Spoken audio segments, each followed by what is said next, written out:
Hey friends, coming up on TWiRT, I'm in the steam-powered man cave. Yeah, we're talking to Frank Foti, Il Padrino, the chairman of the Telos Alliance, about audio processing, the anniversary of Z100's worst to first, and what's ahead for processing in the future. Next on TWiRT.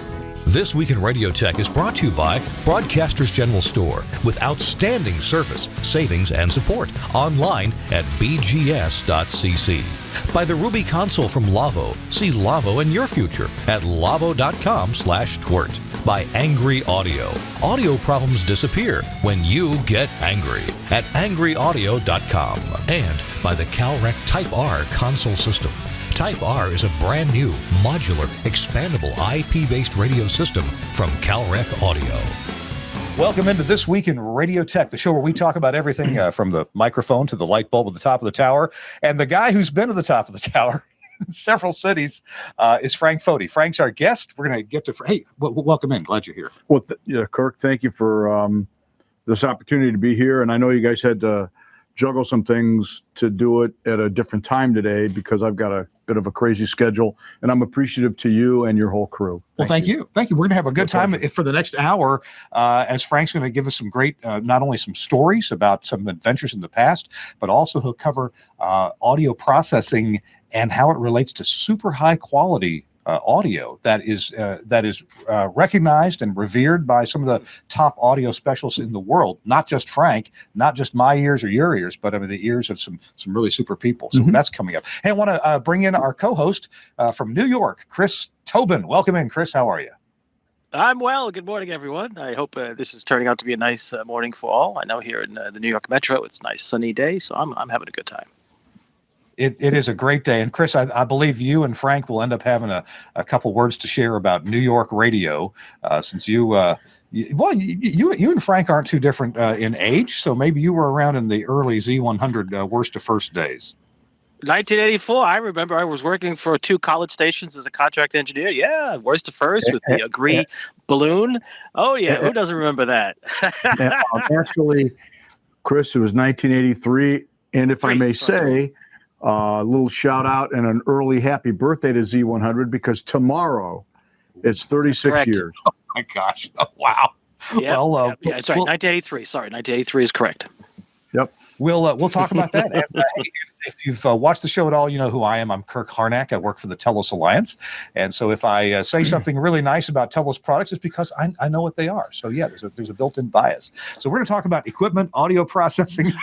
Everybody says something nice about the Telos Alliance because it's Barzini business. You know, Chris and I, we took care of some business out there in the Bronx not too long ago, and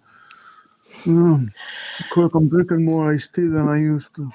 I'm sorry to have interrupted you when you're broadcasting. You know what you don't see on set here is behind Frank's desk, there are a couple of empty 5-gallon buckets, and there's a sack of Quickcrete. This is how we handle the competition in our world.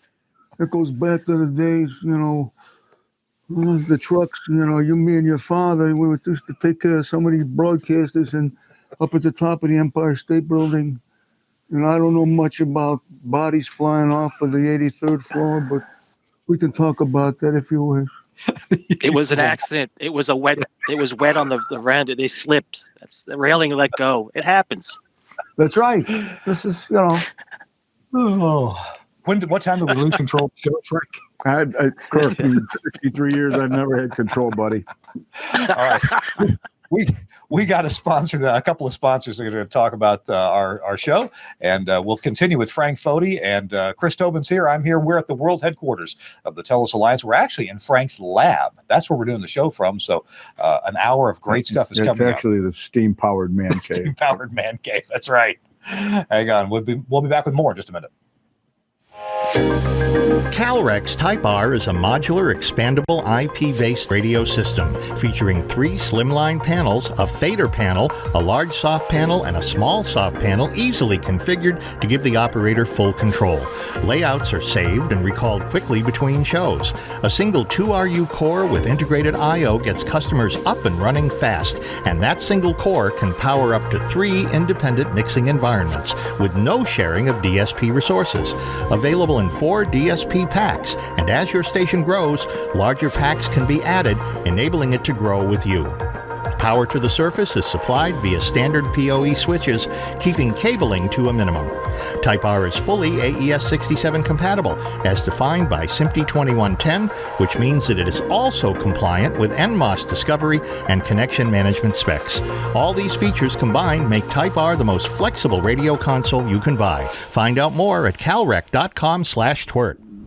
Thanks a lot to Calrec for sponsoring This Week in Radio Tech, and the website is calrec.com.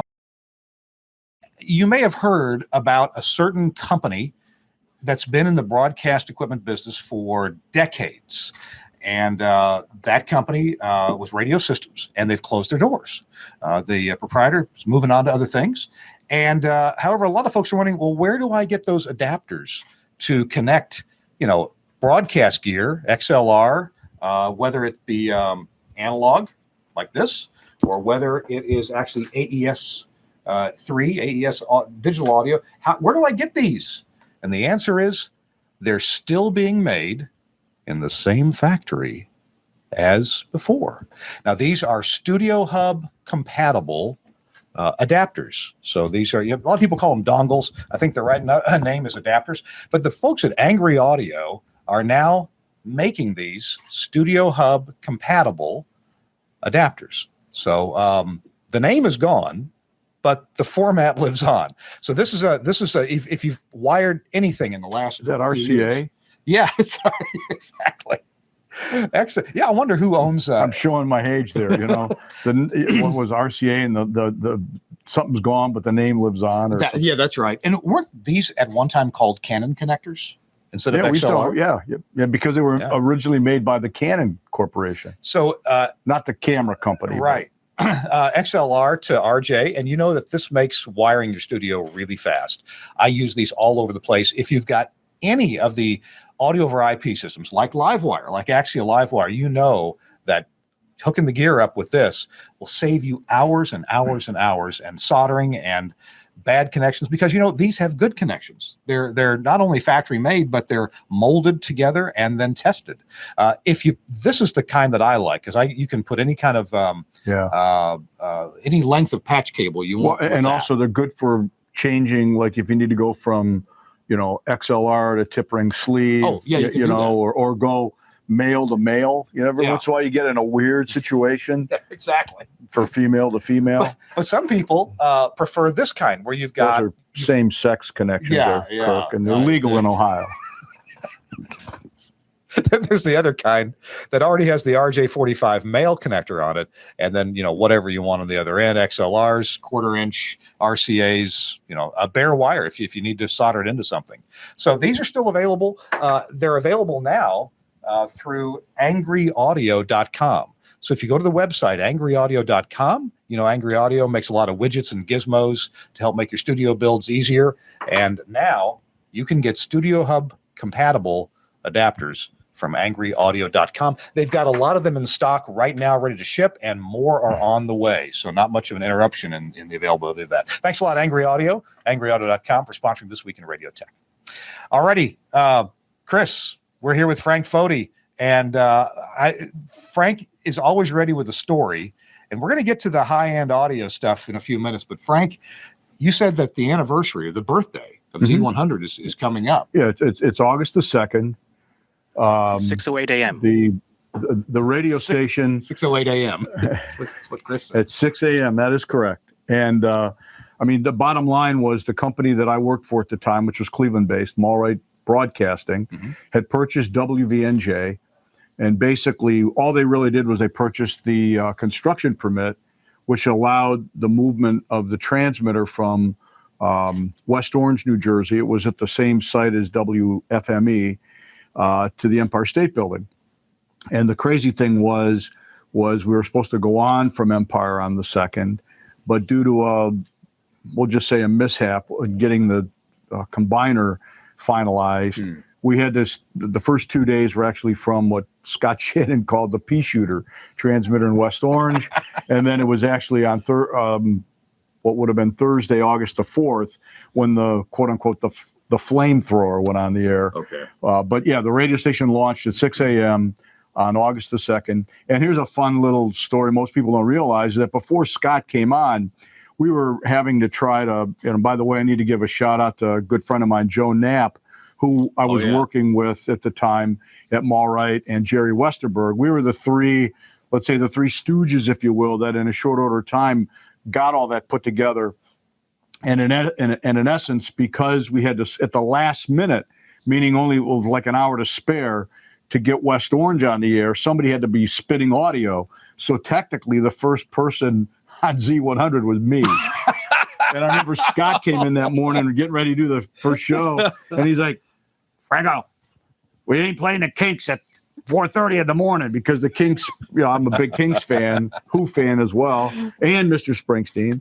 But their big hit at that moment was a song called "Come Dancing," and I'm playing "Come Dancing" on the air, and Scott wanted it a bit more mellow. So, but yeah, Scott launched it. It's pretty famous. If you go out on the internet, there's it was a poor quality cassette copy, but you can hear it at 6 a.m. WHTZ signing on the air. And time to get up. So that first day of broadcasting, whether it was from the pea shooter or whether you consider the first day from the Empire State Building, were you in a studio that you had built for Z100? Well, yeah, technically what it was, we were in the room that became famous, but it was cobbled together equipment. Mm-hmm. And the first month or so, it was a small console. It was an old ITC 3D cart machine. Oh, wow. One. Yeah. You run a CHR format. Oh. And I won't go into all the crazy details, but I was asked to be the chief engineer, and myself and Joe Knapp. Matter of fact, Joe found the cabinet maker guy in Milwaukee, and we basically said to Scott, "What do you want?" And Scott sat down with his cabinet maker with respect to how the studio was to be laid out, and they basically turned it over to me and said, "Put it together," and I did. And the story, Scott tells a story all the time, and I like to share it as well. I was I had like 1 week to get the whole thing wired up and running. And I'm in under the console, and Scott, matter of fact, had a big sign, do not go in there, leave Franco alone. So he comes in and he goes, "Franco, mark my words, we're going to make history right here in this effing room," And I have to tell you, Kirk, we had no listeners, but I knew in my heart that radio station was going to be successful. And when that first book came out, which was January of 1984, and it was number one, I mean, I still get goosebumps thinking about it, but we knew it. We in our hearts knew we were going to be successful. And it's one of the best stories I've had the opportunity to be a part of. This being the other one, worst to first yet again. But, so tomorrow I'll have, there'll probably be a moment I'll have, my own little emotional tear, to think back of what happened then and all those people. I'm still very close with many of them to this very day. And I can honestly say to our industry that there is a piece of Z100 in everything we do. In a minute, I want to get a couple of Chris Tobin's recollections of that first day and the first month and what kind of impact that, as a listener, Chris, and somebody in radio, but not at Z100, you had. But I want to ask Frank about that studio. So was there anything, you did a lot of special things engineering-wise at Z100s, a couple of things that hadn't really been done before. Obviously, one was audio processing, but also some telephony stuff. But what about the studio that you were building, the one that says, "Don't bother Frank"? Was there anything unusual about that studio, or was it just pretty well straight ahead, straightforward? You're going to build a studio that they could work in? Well, the room itself was almost like a Pullman kitchen. It was narrow. And we had an interesting layout that gave the jock flexibility. And then, the Z Morning Zoo, which was Scott and Ross in the beginning, there was a spot to the right of Scott where Ross was.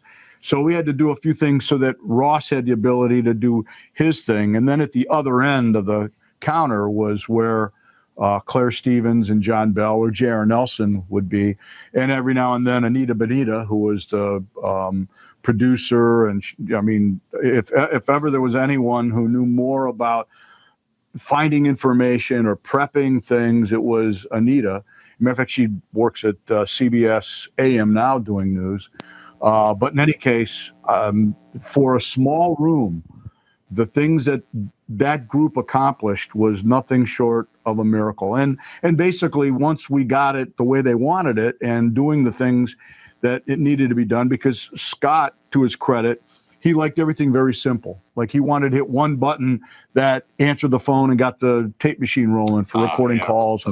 And then they didn't want to have to flick any switches or do anything with regard to making sure that, when the mic was off, they weren't getting the air feed down the phone line. I mean, it was all that intricate stuff behind the scenes that they needed, which made it a good operating, workflow, as we would call it today, for that staff at that time. And these are things that consoles at the time didn't do naturally. No, we did it all custom. You had to custom all that. Yeah. Although nowadays consoles that we make here handle all that internally. That's right. Yeah. And by the way, the stuff that happens today grew out of those experiences. I remember back then, being able to have, we had 6 ITC 99 cart machines across in front of the jocks, and they wanted to have it. When they went into a spot break, each machine fired, cart 1 fired cart 2, so that they could load up a spot break, the jingle, and the next song, and walk out of the room and not worry about it. That wasn't stock stuff that was in audio consoles back then. Hey, Chris Tobin, give us a moment of your recollection of those first days of Z100, you as a listening consumer in the New York market. There it is. That would be the first thing. That would be the first thing people would remember.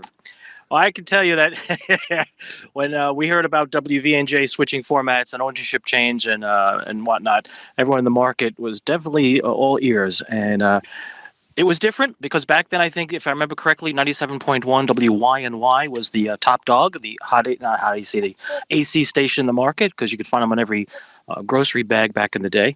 And they were the top dog. And then all of a sudden, there was talk of something called Top 40, or CHR, as I think it later became officially named. And when they went on the air, Z100, and the sound, I believe it was Eye of the Tiger was the first song, and then America, Neil Diamond, and that pretty much set the tone. I remember working with a couple of people. Funny thing is, the college station I worked at, several of the folks I worked with I helped them taught them that is tape editing, and we did a lot of stuff. We did Top 40 at the station, along with news and other things. We had all kinds of network stuff. They went on to work at Z100 years later, but we listened, and everyone in the room, just as you say, Frank, as you and Scott said, this is going to become something of the future. We sat there, and within the first 15 minutes, we all looked at each other and said, this is going to be a hit. I kid you not. I'm not pandering to anybody. We were a top 40 college station in Brooklyn, just having a good time. And here comes Scott Shannon and the crew. And we're like, whoa, we've been doing the same thing with new music, and they're doing it with pop music. And this is cool. It worked. And the people I'm talking about, maybe Frank may remember Spanky McFarland. Does that ring a bell? Oh my God. Spanky, may he rest in peace. No, really. Spanky was one of the most talented young guys I'd ever known. Spanky walked around. He had a book bag.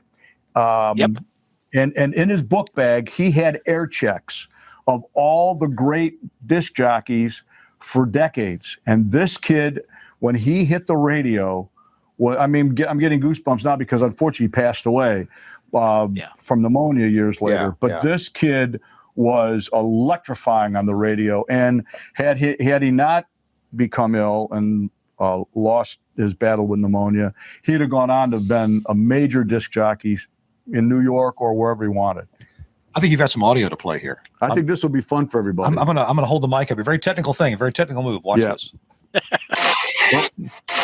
Serving the universe from the top of the Empire State Building. WHTZ Z100 New York. Ernie Anderson? That is Ernie Anderson. I thought so. Oh, wow. Yep. That's the power the radio station had. Hey, let's talk for a minute about the RF facilities. You said that for a couple of days you're on the pea shooter signal before you could get Empire State Building squared away. Right. what was it like in Empire State Building, getting that hooked up, being a new tenant there, I guess? Well, yeah, we went into the Alfred combining system and then the Alfred antenna. And the Alfred system was originally designed for 11 radio stations. And we were station number 12, and they didn't know if they could add a 12th station. Dr. Alfred had, I think, was up in years and wasn't available to do the engineering work to see if a 12th station could be added. So we had brought in, and the antenna committee brought in Bob Silliman to, and I'd later found out that Bob Silliman did a lot of the original engineering for the Alfred antenna system. And it was determined that a 12th station could be added. And that combining system was known as an add one system. So it was Z100 diplexed in with, it was the country station at the time, 1067, and then the output of that added in, I think, NEW. And so Z100 actually went through 11 combiners to get to the antenna. So we had to put out, I think, like 18 kilowatts out of the transmitter in order to get, whatever the ERP was at, what is that, 1,250 feet or something like that. It's a class B station, but it did work. And considering all the group delay that our signal had to get through, it ended up working out pretty well. And, there's times now, and the thing that was always interesting is we had a backup bay on the ice shield. And whenever I'd switch to it, the sound of the station changed because of the change in the RF group delay. Yeah, I bet. And it sounds like Z100 left a little bit of sidebands and heat in every filter along the way. Probably still to this day. Well, I mean, the antenna system has changed. Yeah. It's a different antenna system, different combining system. But yeah, just like East Wind the locomotive, it's like Scott Shannon used to say, lock it in and get out of the way. I understand that they've recently taken the Alfred antenna down. Yeah, they have. Yeah. So that's a lot of memories there, but also the Alfred, groundbreaking in its time, but it wasn't the best coverage for you. Well, you have to remember there were, I think, 12 or 16 dipoles around the building. So between each element, for each frequency, there was going to be a scalloping null. Right. And each scalloping null was going to be at a different place because of different spots on the frequency. And Scott used to every now and then say, Franco, there's a parking spot at the Willowbrook Mall in New Jersey. I can't get Z100. You got to fix it. And I would drive. He and I one time got my car. We drove out there and we went to this parking spot. And yep, you couldn't get Z100. And he'd say, you got to fix it. I'd say, Scott, I'll bet we'll find a spot where you can't get the competition, which was WPLJ. And sure enough, drove over. They were not on the same antenna system, but it's just the craziness of FM coverage. Yeah. Hey, we'd like to, since Frank does audio processing, I'd like to understand, what was your motivation or your pressure to make the station sound as good as the content that Scott Shannon was producing? How did that dynamic go with Scott motivating you or you motivating yourself? What can I do to make this thing absolutely pop on the dial and complement the programming that Scott's doing? Well, Kirk, that's a great question. And in many ways, it's kind of the motivation as to why I do what I do today. I was honored to have worked here at the top radio station here in Cleveland, where I grew up, which was WMMS. Okay. And there I had, my mentor was a gentleman by the name of Jim Somich. And unfortunately, Jim, whose nickname affectionately was known as the Pooh Bear, isn't with us anymore. But the goal was we were going to sound the best on the dial and be the competitively as loud as possible on the dial. And our program director, John Gorman, and we had a great air staff, Denny Sanders, who we worked with for years here at Telos. We all were on the same page with regard to how we wanted it to sound. They wanted competitive loudness, but no one wanted the audio to be crunchy, right? Or annoying. And so when Z100 went on the air, you've got a format, CHR, where you wanted it to grab you. The best, I've said this before in years past, I'll sum it up in the same way Roger Daltrey talks about the Who's music. And that is, it's like somebody punching you in the nose and saying, I love you. And that's the sound we wanted. Yeah. And so the quick story I'll try to share is that we went on the air. We had a barefoot 8100. That was it. Yeah. And in New York, that was not going to cut it. And at the time, I'd been living in the Bay Area, and I knew that Bob Orban was working on what became the XT2 chassis. It wasn't out yet. And I remember thinking, oh, you know, I'll bet I can get one of those. And if it's not out yet, we'll hit the market with it. So I was in the Bay Area to move, and I reached out to a friend of mine, Jesse Maxench, who was at Orban, and I asked him I said, look, Jess, I'm at this new radio station, blah, blah, blah, in New York. You guys want to put one of these units on? And he said, Frank, we'd love to, but Bob doesn't like to allow new product out of his site until it's released. So I went back to New York, kind of with my head between my tail between my legs, because I didn't have the thing that I told Scott I would. And reason for the story is Scott goes, so what are you going to do? Well, that year I had seen the Texar audio prisms at the NAB. They were new, and made a phone call to an equipment dealer at the time and asked if I could get a pair flown in overnight. Later that afternoon, I get a phone call from a guy by the name of Glenn Clark. Oh, yeah. You know, Glenn, may you rest in peace, dear friend. And he said, how soon do you want these things? I said, any chance I could get them there, get these things by tomorrow? And he said, well, how about if you could pick me up at the Newark airport later today? The old Allegheny Airlines, Glenn flew into Newark, had 2 units in his suitcase. We put them on the air, and the goal was to be competitively loud, but to allow the music and the elements, like the jingles and everything, to just jump out of the radio. And I was allowed the freedom to do that. Scott, I think, and I was telling the story to somebody yesterday, Scott himself wasn't able to enunciate what he wanted.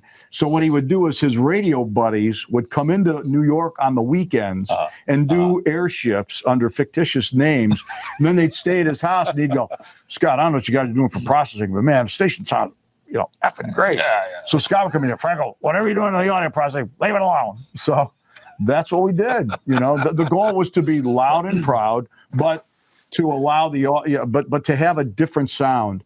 And I'll wrap the story up by saying there were a couple of listeners that ran their own private surveys about content and programming and engineering, and they would rank all the New York City stations. And every time this little thing would come out, it would say best audio quality in New York City. Number 1 was Z100. Really? Yeah. Oh, yeah. Awesome. And I'm not just saying that. It did jump right out. Oh yeah. I was married at the time, and my ex-wife, she hated this. We'd go walking through a mall. This is in the day where stores would play radio stations. Right. I could walk in the mall and go, and just by the audio, I'll go, that's Z100. That's Z100. That's Y and Y. Even similar formats, but you could identify the sound. I'd go in if they were playing the WIMP. I'd say, you're not going to have any customers today because you have the wrong radio station on. Hey, we're talking to Frank Foti. I'm Kirk Harnack. We're live right now at the headquarters, the world headquarters of the Telos Alliance in Cleveland, Ohio. Tomorrow is the birthday of Z100, but we're also here to talk about audio processing, not just in the past, but what's coming up in the future and how the science of audio processing is really respected. A lot of Frank's work is getting some great reviews from some well-respected people in not only our industry, but in the recording industry, people who really know about great sound. That's all coming up. Chris Tobin is with us in New York, and will give us some more insights on audio processing these days in the city. Our show, This Week in Radio Tech, is brought to you in part by our friends at Broadcasters General Store. Hey, this is the Henry Sportscaster from Henry. That's why it's called the Henry Sportscaster. This box is really amazing. The Henry Sportscaster will allow you to do a whole audio production on site at a sports venue, or hey, maybe a parade, maybe you do some complicated remote broadcasts, the Henry Sportscaster can really help you do this. You use the Henry Sportscaster either by itself or preferably with the Henry Sports Pods. The Sports Pods give your talent, your play-by-play person, your color, your spotter, people up in the booth, gives them the ability to, hey, mute their microphone if they have to cough. It lets them control their own headphone volume control because it's got the headphone amp built into it. So the Henry Sports Pods and the Sportscaster work hand in hand. But what else can the Sportscaster do for you? Well, it provides exactly the right audio facilities for everybody involved with producing a sports broadcast, even if you're doing this for television. That's right. A lot of high schools and colleges are doing television broadcasts on their local cable system or streaming on the internet, and the Henry Sportscaster can really help you get this done.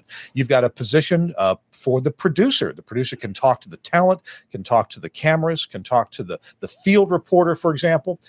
You've also got inputs for a crowd mic, even a PA announcer mic you can bring in. You also have an external input if you've got some pre-recorded interviews, or maybe you've got a little video playback from a pre-recorded coach's interview or a special player, a star player. You can play those back and have it feed to everybody's headphones just exactly right. The producer can, again, as I said, talk to any of the talent, but also can tell the camera people what to do, or the field reporter, hey, run down the field and get an interview with that guy who just got knocked off the field or just got taken out of the game and see how it's going. So that talk back is there. You can also have a cue bus to audition auxiliary sources to make sure it's queued up. It's the right thing to go. You don't have to unplug it, cue it up, and plug it back in. None of that that mess. It's all built right in. The intercom just really makes it great because it's an intercom that's perfect for producing a sports broadcast. Or, as I said, a parade or a complex remote broadcast that your station may have sold. You can go out and get this thing done. It's just a one rack unit box. It's easy to hook up. It's got all the connectors that you'd expect on the back and all the controls you'd expect in the front. Now, the Henry Sportscaster is available from our friends at Broadcasters General Store.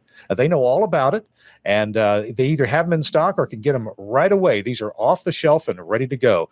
Contact Broadcasters General Store. You can call them at 352-622-7700, or you can always go to their website at bgs.cc. bgs.cc. Talk to any of the really good folks there at Broadcasters General Store.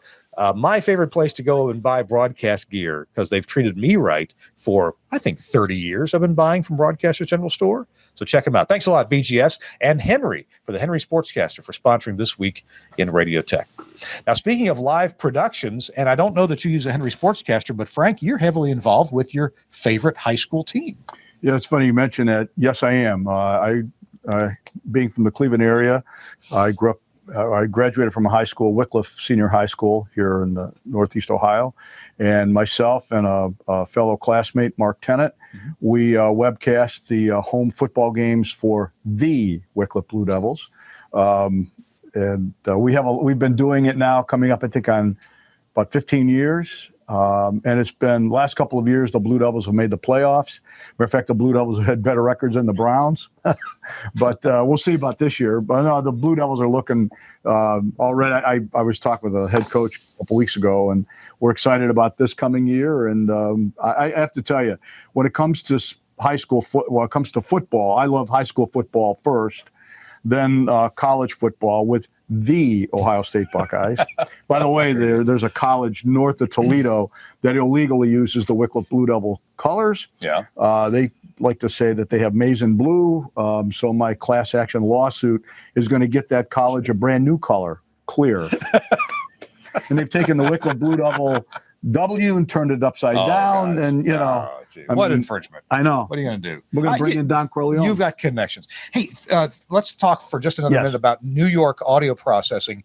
It doesn't suit everybody's taste, and I don't know how involved you still are working with Scott or doing any processing there. What's your opinion on the state of processing in the Big Apple? Well, I think it's been I think New York as a market has gotten a bad rap. I mean, there was a time when it was pushed pretty hard.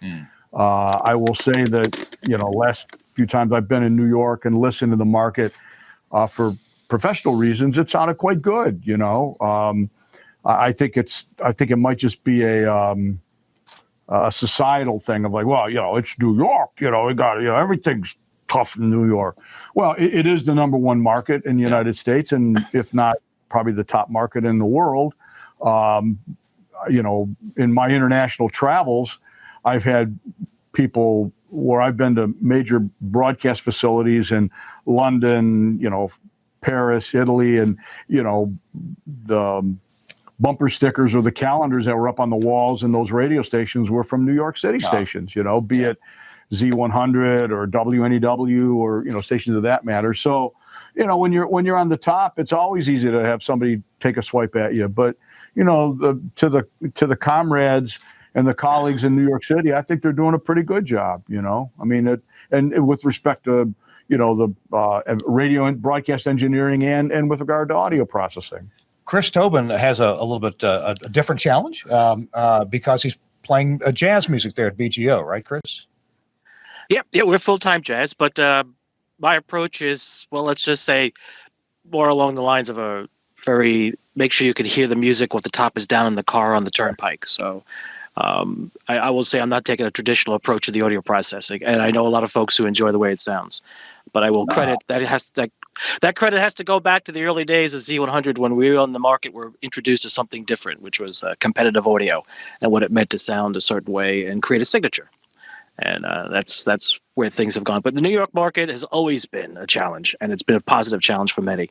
But back in the day when Frank started with the station Z100, I can tell you that I know I used to take an FM tuner, and I would tap into the IF section and use a scope and look at the IF of the received signal to figure out how much clipping was taking place and how was the pilot doing and how dense was the audio. And the running joke would be, if you can walk on the square wave, you've got a loud station.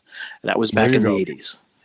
And I know people laugh and go like, what are you talking about? Today, with the digital processing world, you don't have to do this too much. It's very finite, very, very, not easy, but you can do a lot more and hear it quicker. Whereas back in the day with the analog stuff, you can have, and I used to say this to people all the time, a lot of folks in the market, we always kid about it, because you could go to Z100 or PLJ, Larry Booger station, and you'd see the equipment rack and there was a curtain over the top of it. Oh, that must be the audio processing.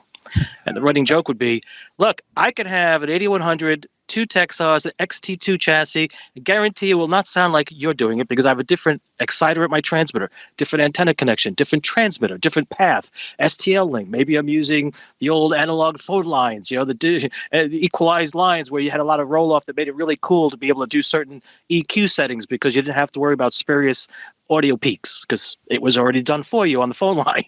The microwave links as well. So I think it's been a great time, and it continues to be. And it's the best part of audio processing, and with the Telos products, is that you can do so much, and it comes from a history. I mean, there's no doubt about it. If it wasn't for that August 2nd, 1983, I'm sure the audio landscape would be very different.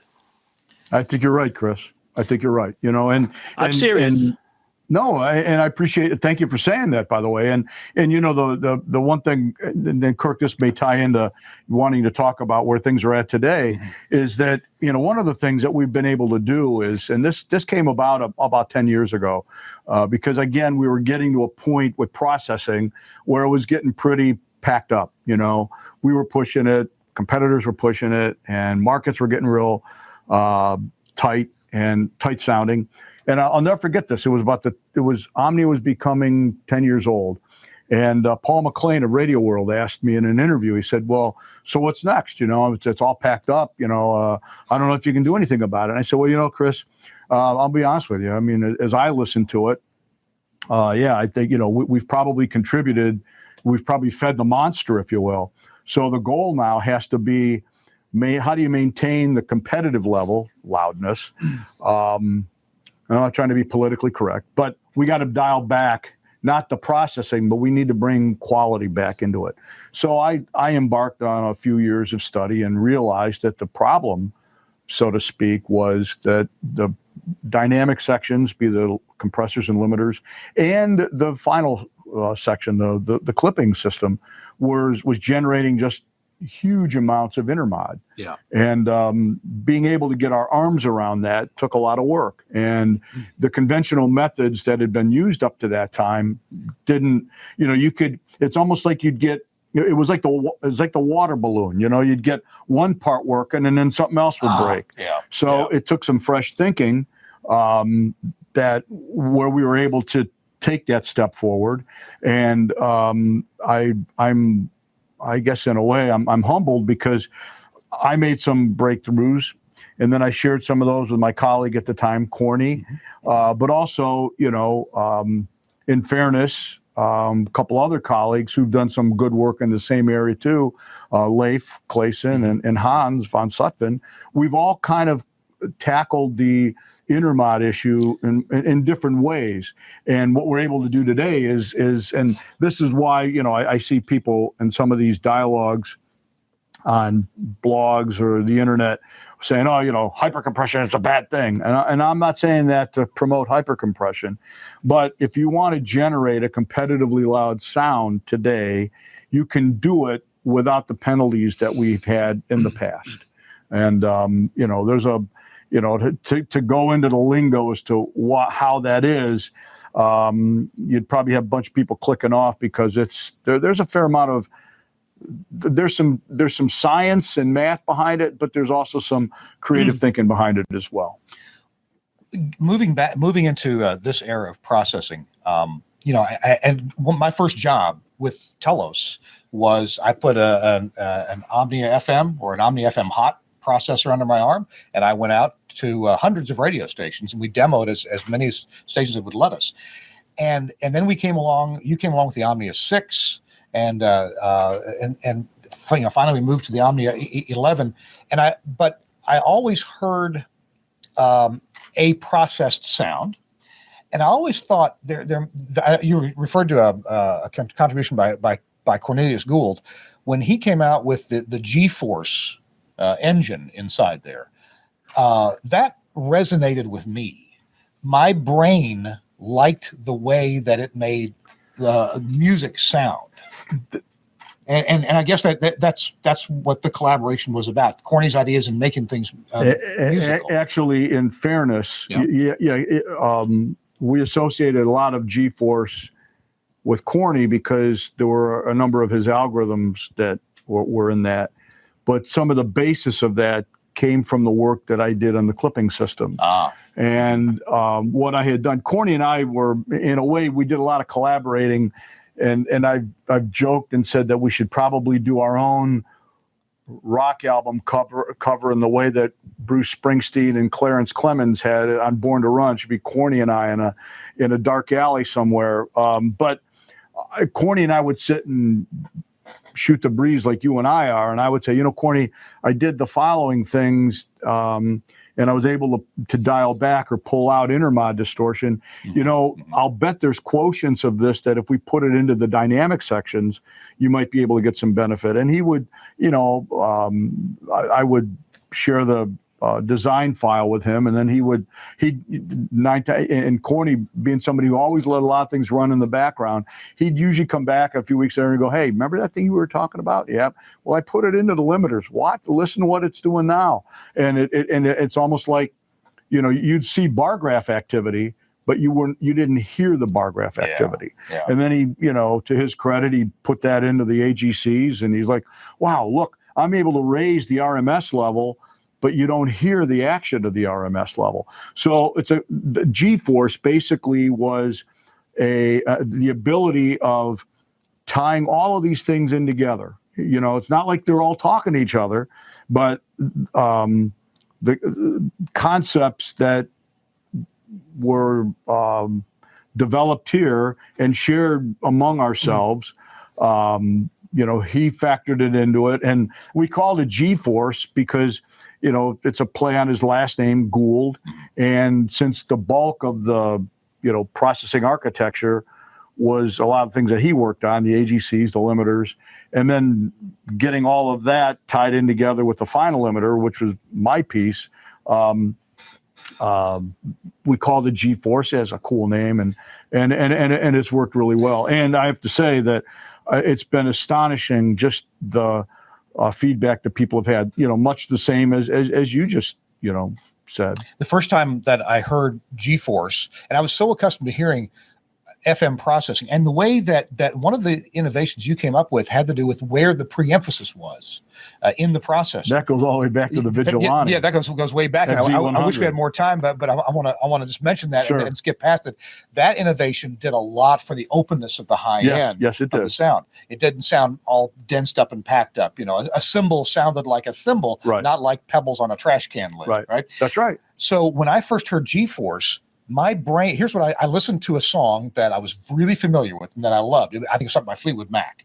And I listened to it and I thought, oh my God, that sounds the way that my brain always wanted it to sound. Right. There's nothing distasteful that the processing is doing to this sound. It's better than the original. And of course, lots of processing does that, but that was my moment that I thought, whatever is going on in G-Force in terms of well, it's a lot more than just attack and release time. There's a lot going on. Yeah. But whatever's going on, my brain goes, yeah, I like that. Yep. I like that. Something I want to share with you, which ties into something else I wanted to share with your audience, and that is a couple years ago, I had the opportunity to spend time with a well-known recording engineer, producer, Grammy Award winner, a gentleman by the name of Frank Foti, who's in the New York City area. And Frank and I were having a chat one day about signal processing. And then he said, Frank, there's certain distortions that the ear wants to hear. And the way he told me this story ties back into all of this. And Frank's he's produced everyone from Pavarotti when he was alive to James Taylor, Carly Simon, among many. And he was doing a final mix on a well-known Carly Simon album, and she's at his studio and they're mixing and EQing and mixing and EQing, and she's like, it's just not there. It's just not there. And finally she said, come with me. And he goes, what? He goes, come with me. And she took him out to her car. And Frank lives in the New York City area, and this is 1985. Okay. And she goes, I want my record to sound like this. And it was Z100. So Frank told me that story. He goes, look, he said, even though we're both FF, he's FF1 and I'm FF2. He said, you taught me a lesson, even though we didn't know each other, because he said, the more I listened to the radio station, I realized that there were certain distortions, technically speaking, friendly distortions, if you will, that are good. And those are some of the things that happen and occur, which help give us the sound that people like. Wow. Now, besides Frank, you also have been rubbing shoulders with a few other people in the recording business. What's that been like, and what have you learned from them, and what have they learned from you? Well, thank you for asking, because it's something that I'm proud of, and that being, the people in that side of the audio world, to them, audio quality and making sure that things are done as good as possible is paramount. And many years ago, Steve Church and I would always talk about, if there was going to be someone or in the music industry, that would be critical, that we could have them give us feedback on our work, who would it be? And independently, both of us would say Steely Dan. Well, just by stroke of luck, thank you, Jason Tomlin, a member, one of our colleagues. Yeah. Jason was doing some work on a technology called FIDEF, which is a whole other discussion in and of itself, but it's something, if you're interested out there, look up FIDEF, F-I-D-E-F, and it's something, it's an audio enhancement technology.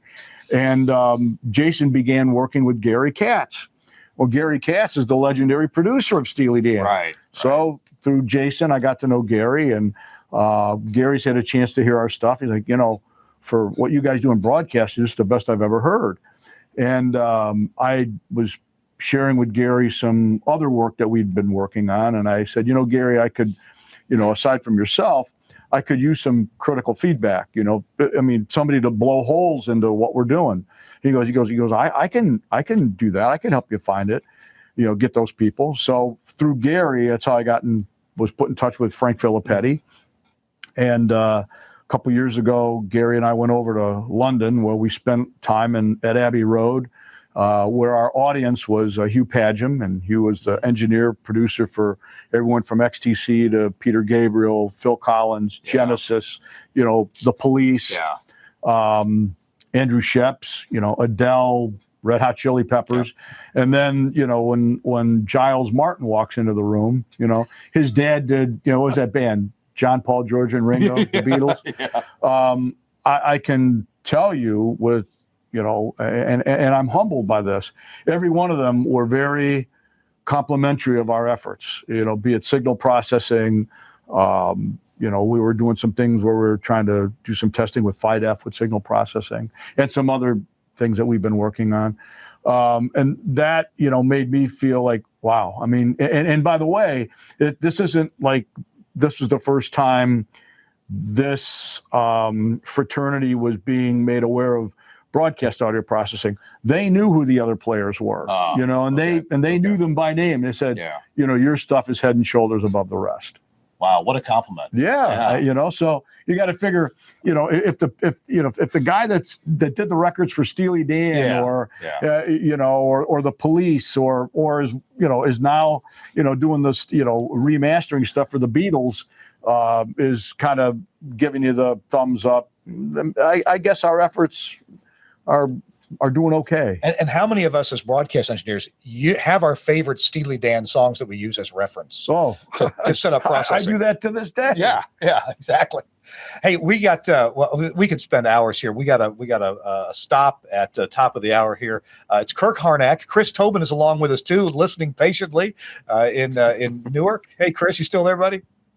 I'm still here. No, get rid of me. I'm good. I love hearing these stories. Hey, tell you what, let's go ahead and take our last quick commercial break right now. When we come back, we're going to just have Frank give us a little bit of view of where the future lies in audio processing, because we'll just have a couple minutes to wrap that up. So we're going to do that. You're watching or listening to This Week in Radio Tech. It's our 454th episode, just here on the eve of the anniversary of the birthday of Z100 in New York. We're talking with the guy who made the audio processing for that, and it's come along with so many audio processing innovations since then, Frank Foti. We'll be right back after this. There has probably never been a better time in history to buy a new radio mixing console. Today's consoles are more sophisticated than ever, with more features and functions than you can shake a stick at. But have you noticed how complicated they are? There's a sea of knobs and switches and displays and buttons. Some of them look like you might need a pilot's license to do your show. Well, a board doesn't have to be complicated to be powerful. Just look at the new Ruby mixing surface from Lavo. The first thing you notice is how smooth and streamlined it is. Ruby has lots of cool tech, but what it doesn't have is that confusing ocean of buttons that clutter things up. Now, we all know that there are some console features the jock only uses once in a while. So why dedicate controls to them? Ruby fixes this problem by moving those once-in-a-blue-moon controls to a touch-sensitive, customizable GUI that happily shares screen space with your other studio software, helping you fight control room clutter. Thanks to this design innovation, talent that use Ruby produce smoother shows with less errors. Controls that are used the most fall naturally to hand, while functions that rarely need adjustment are easily controlled with just a couple of clicks in the context-sensitive GUI. And Ruby has cool features you won't find on other boards, like Auto Mix, an intelligent gain writing function that guarantees the perfect mix for multi-mic morning shows and call-in segments. Dual mode snapshots that instantly switch the motorized faders between on-air and production modes, and enough DSP and I/O options to make even your pro sound pals green with envy. And because quality is as important to Lavo as it is to you, every console is proudly built to fanatically precise standards at Lavo's own factory in Germany. If you're ready to declutter your control room, do yourself a favor. Check out the new Ruby and the other cool Lavo radio tech at www.lawo.com/TWiRT. And thanks a lot to Lavo for sponsoring This Week in Radio Tech. That website is lavo.com/TWiRT. Hey, Chris, I figured we would take the last couple of minutes we have here in the show for Frank. We've been looking back a lot and looking at some recent history and some big names that have, given a thumbs up to a lot of the technologies and sounds that Frank and his colleagues have been doing. Frank, what do you think we're looking at in the next year, 2, 3 for audio processing? We all know, it just really, there's no point in pushing for louder. It's quality and long-term listenability and the excitement that comes with listening to something that's well done. Where do you think we're going? A couple things. One, we've got some things in the hopper that are that take it to the next step with regard to maintaining the competitive level and further maintaining or keeping the audio as clean as possible. I'm excited about some of those events. People are going to say, well, how soon can I stick it in my Volt or my 11? Well, those guys are pretty full up. But the other thing is we're looking at a paradigm shift in broadcasting, and we've been talking about it for a while. God love Steve Church and Greg Shea for inventing audio over IP. And I don't know if you can, well, you can't see it, but sitting right behind me here is one of our new products, the Micro MPX. We're able to now transport the MPX signal over IP. Bit rate as low as 320 kilobits per second, and it's perfect. I shouldn't use the word perfect, but I'm going to. The integrity of the signel from point A to B, point A to point B, is right on the money with regard to peak control, everything that's there, and it's. I did get to put Micro MPX on one of my stations overnight. Right. It's a prototype. They even yanked it out of my hands. No, we're not selling that one. We got to fix it up. But the technology is absolutely worthwhile. It's spot on, and it's going to solve a lot of problems for people. It's going to make my stations, it's going to make my life easier. This Micro MPX, that's a multiplex signal over IP at 320 kilobits per second. As low as 320. As low as, you can go higher. The idea will be you can go from 320 all the way up to a linear connection, which obviously is much higher in data rate. And so you got a few things you really can't tell us much about. I know a few details, and you said I couldn't even mention what I know. So, it's almost like we're going to have a day when the day of the box you screw in the rack. Not saying it's over, but there's going to be other ways to do fantastic audio processing and get it to the transmitters. Well, there's going to be some broadcasters that are going to want a box, and we're going to give them that. There are people that are going to want it in the cloud or in a server farm or, some streamed application, but most importantly, and one thing I've not had a chance to say this during this thing, is at the end of the day, it has to sound great. There's a lot of people out there touting, we can give you this utility, that utility. The listeners don't care about the utility items. It has to sound great. And knock on wood, we've been able to achieve that. Well, when I first came to work here, or within the first few years, I would see you in your lab listening to the same 2.5 seconds of a Shania Twain song to get the algorithm exactly right. And I tell you, you can get all kinds of plugins to do processing in, Adobe Audition or in anything else, and it ain't the same. They're doing math. You're doing brain stuff. This disc. Thanks to, it says Proc Tracks. Proc Tracks, Thanks to my colleague Mark Manolio and a few others, there's little segments on that's our, that's the obstacle course. And that's the stuff that if that disc will pass through an algorithm all the way without anything breaking, then you've got something. Man. And yes, one of our longest employed, John Granchai.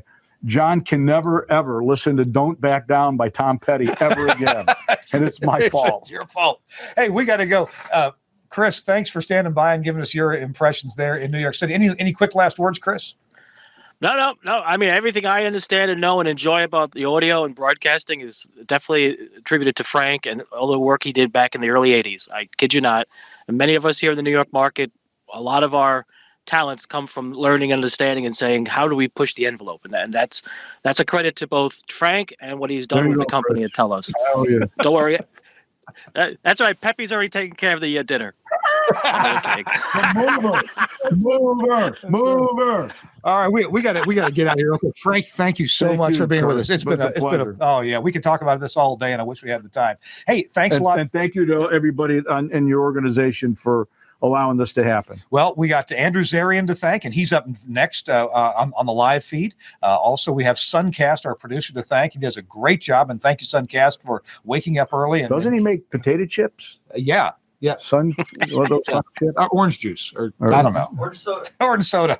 Thanks a lot. Hey, Chris, thank you for being here and showing up at an unusual time. We got more stuff coming up next week on This Week in Radio Tech. In the next few weeks, got great stuff. Hope to have Frank Foti and some of his colleagues back again. I'm Kirk Harnack. We'll see you next week on This Week in Radio Tech. Bye-bye.